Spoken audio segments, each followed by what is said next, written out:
Hey, I'm Sadi, short for Sadist my cup of tea, and guess who just paid 60 bucks for the MILF figure with soft mommy clothes on? From the Figma Styles subline of original character figures, the female-bodied Chiaki is what I assume is Figma's take on the alluringly sensual, older, mature type woman, which of course, I'm no stranger to liking. As a matter of fact, my most popular video is of me reviewing the original backless sweater Chiaki a long time ago, before I even knew what I was even doing.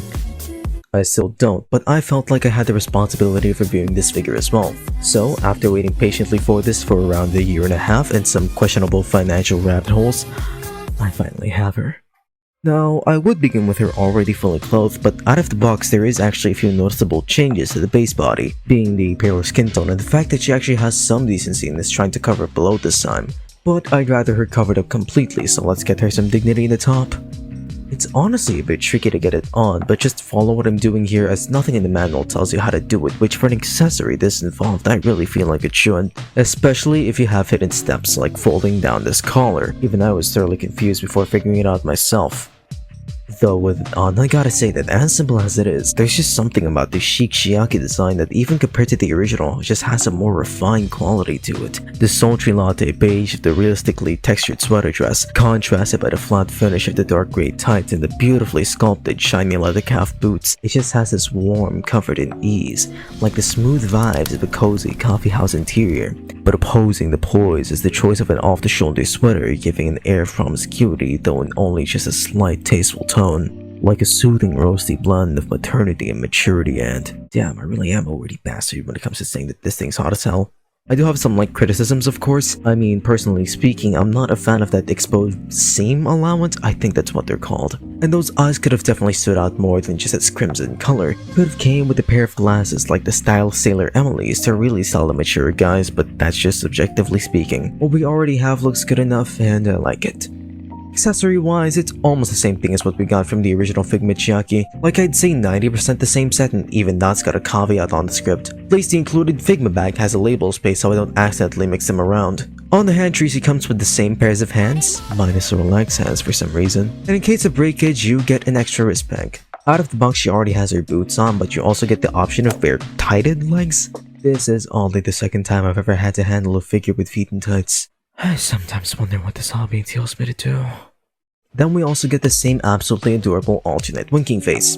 Cute, but I've already seen it with the original Figma Chiaki, so the magic doesn't really feel the same. Would have definitely preferred a bit more variety and expression. The sweater is also technically an accessory by definition, since again the figure comes mostly naked out of the box. Plus there's two other color variant sweaters sold separately, one's even the prototype gray color. Taking a good look at the sweater itself, I will admit it does look a bit goofy proportionately, but for being small-scaled clothing, that's perfectly acceptable, especially for the sake of durability.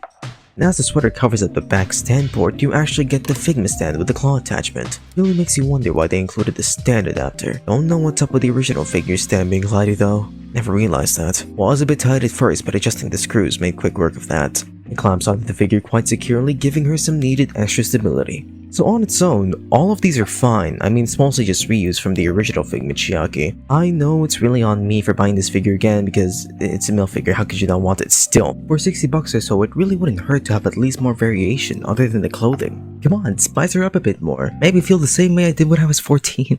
Is it weird to say I'm attracted to a figure? I'm 14, I'll pass this off as a joke. With her being a pretty simple anime girl figure, the articulation is what you'd come to expect. The base Chiaki body itself is pretty unrestricted, those extra Figma joint swivels do a lot to emphasize those poses. But there are certain aspects of the style that limits posability, especially concerning the sweater.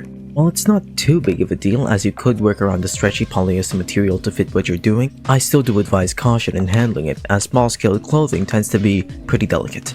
Unlike the build of the figure itself, she's one tight and solid figure made of some pretty nice quality plastics. Feels pretty nice to handle around for the most part. The only part I find to be problematic is that the legs have more backwards than forwards range, but that's not too bad.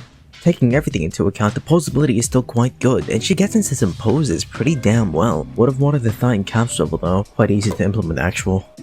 Her being a non-scale Figma figure, she is technically 1:1 scale as she has no base size, but she works well in the 1/12 scale for being 14.5 centimeters or 13 centimeters without the boot height, making her not far off from the size of Figurei's Miorine. Congrats on the marriage, by the way. Rika, and the original Figma Chiaki, who she's only just slightly taller than. But these two really do need their own separate comparison video, which I might make, but no promises though. In retrospect, I may have been overselling the figure last time I made a finishing segment, as superficially she really is just a simple anime girl figure.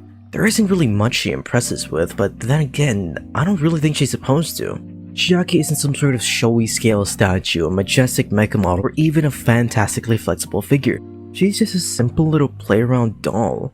For what minimally she does it pretty well, and I like her for it. $60 may be a bit steep, but then again, what isn't lately? I guess to really express what my final thoughts on her is, I gotta really experience her. It was cold at night when you came into my troublesome life, and it seemed as though everything's gonna be alright. For the moment, it's been here and there. My life's become like a roller coaster ride, up and down, round